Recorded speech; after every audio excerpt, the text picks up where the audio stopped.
Sanibonani guys, igama ngiNqobile niphathela amazwi homecoming ngomhla ka-11 August. Guys, uShobane ugcine embambile-ke uZethu ezama ukubaleka, wamane wenza isiqiniseko sokuthi-ke intambo le ambophe ngayo uyayiqinisa kakhulu nakuqala.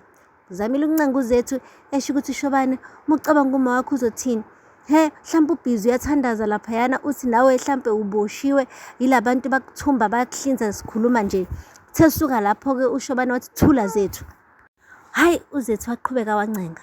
Uthe suka lapho wathi yazi nje uMetron mengase azi ukuthi wena lo bhizi ohlinza abantu uzothini vele?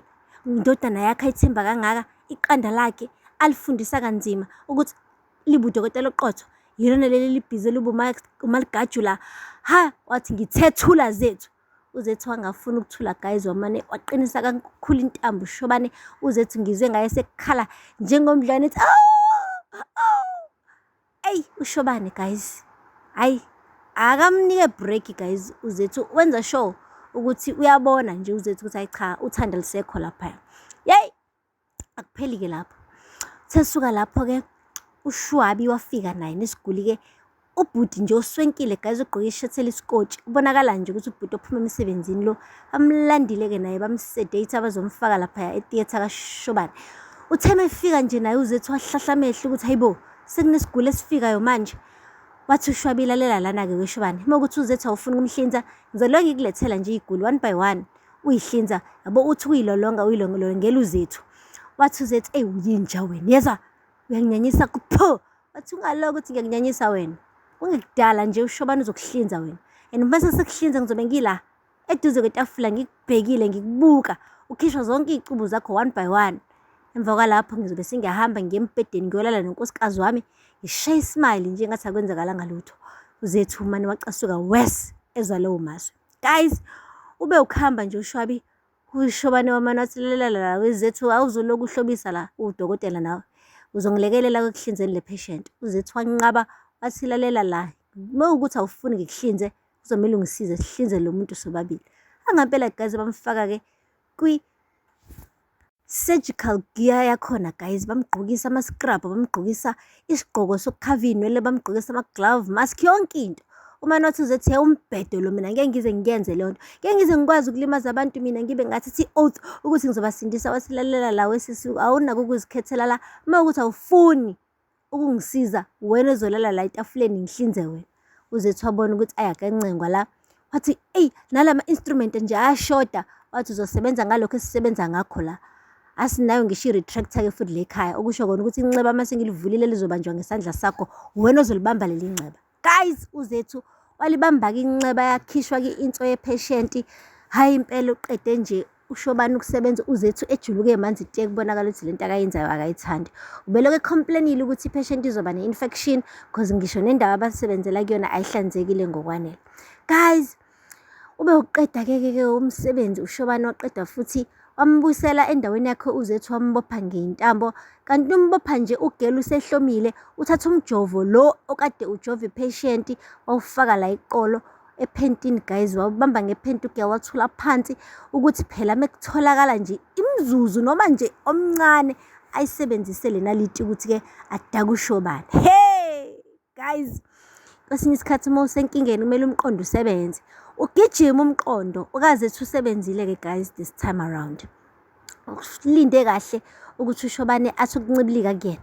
uShobane-ke washo ukuthi hayi ngikodela ukudla sisi, ufuna ukudla ini? uZethu wathi nje akalambile, wathi bengithi ngiyakusiza-ke kulungile, uma ukuthi-ke awufuni usizo lami ithi ngihambe. Wathi shopping ski ima kancane phela.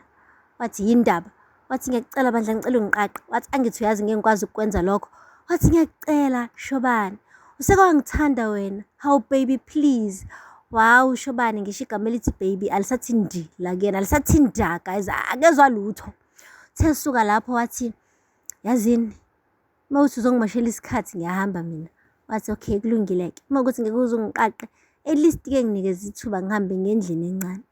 Wathi uyendlini encane? Wathi noma ufuna ngiyimoshele la, uzongiphipha. Wathi uShobane hayi khululeka, hawu ngizokuyisa endlini encane. Waqede lapho wasukuma wamqaqa izandla kuqala. uZethu wathi ukuyilolonga izandla zakhe ebona ukuthi uyaqaqeka. Waqede lapho wathi sezoqaqa iy'nyawo uShobane wathi, ukuzame nje into ebhedayo uzongithola kahle. Wathi khululeka ngeke ngizame lutho, wathi kuyokusiza, wayiqaqa iy'nyawo. Angazi-ke yini le edidisa uShobane esemane ephenduka nje ehamba engambukile ngqo emehlweni uZethu, noma beyibona ukuthi vele hhayi intombazane le ngeke izingishaye vele ngi-strong ngumfana. Kanti akazi ukuthi uZethu uphethe inaliti guys ene-sedation phakathi. uZethu guys unwantele njengekati ekhanda likaShobane, washwinga guys entanyeni kaShobane. Yeyi, hayi man, uyazi uphenduka uSpider Woman. Yazi uZethu unomzimba yabo, kodwa umane waba Lulu girl, waba ure Mysterio ugirl, washwinga entanyeni kaShobane, waqeda ufaka unaliti la emqaleni. uShobane uthe methi Zethu, awu bese kulate. Qede lapho amdedela, uShobane uyena oginqikele phansi, uShobane wapringa phansi. uShobane guys waquleka kanjalo nje. Zethu wagijima wakhipha ifoni ephaketheni kaShobane, wabona ukuthi idinga-ke i-password and usebenzisa isithupha-ke ubhuti-ke i-fingerprint for ukuthi ifoni yakhe ivuleke. uZethu wathatha isithupha sakhe vele uyidakelwe, wasibeka efonini yavuleka ifoni. uZethu wagijima wavidoriza yonke in-environment yalaphaya guys, yonke like uvidorize uShobane kuqala, waqede wavidoriza amakhabethe asebenza khona, wavidoriza ngisho nane-TV nyana le laphaya esitulwini yoku-check-a phela ama-organs mase sehlinza. Wavidoriza wonke ama-instrument akhona guys, ama-kidney dishes wonke, into ethi instrument kanye ne-blood transfusion ngokunjalo. Wavidorize ugirl, waqede lapho aphinda wavidorize uShobane okokugcina ukukhombisa ukuthi konke lokhu akuvidoriza umuntu owungqoshishilizi kona uShobane. Qede lapho ugirl waphuma wakha ngejubane wahamba kuleya ndawo leya. uShobane ekhamisile ebheke phezulu. Ngale uNgaraje ubhizi naye uyehle enyuka ubhekana noZethu, usephuma ngisho eThekwini kuya kulesi sigebengu lesi siboshiwe samphika uZethu sathi asimazi ngoba phela bese kugijima ulwazi benoshwabi bazomvala phela lo bhuti ukuthi angayithi ivule indaba komunye umuntu. Guys, kanti-ke okunye kwenzakalile-ke uMangcobo uhambe phela naye-ke uNgaraje. Manje mase uNgaraje sekhala ukuthi akamtholi udadewabo, uMangcobo mane waqabula uNgaraje. Angazi-ke manje usemqabulelani kuNgaraje ngoba phela hawu ugirl usashadile nje noshwabi. Kodwa-ke asikho lapho, asithembe ukuthi this time around le nto yabo bazoyifihla ngaphansi kwakhapethi ingaveli obala, ngoba meke yaphuma obala ungosi yami ngiyazisa ngoNgaraje. uNgaraje bazomthatha naye bomhlinza, futhi angeke ahlinzwe-ke uShobane-ke, yena uzohlinzwa ushwabi. uShwabi engenalo ngisho ulwazi lokuhlinza iy'guli, kodwa-ke uzofundela kuyena uNgaraje ngenxa yokuthi uzobe emcasukele phela ukuthi usephinde wamtshentshela unkosikazi wakhe okwesibili. Guys, aphela lapho ngamazibela namhlanje, ningakhohlwa ukusubscribe and like and comment. Until next time, bye. Sanibonani guys, igama ngiqabile niphathela amazibela homecoming ngomhla ka 11 August. Guys, uShobane ugcina embambile-ke uZethu ezama ukubaleka.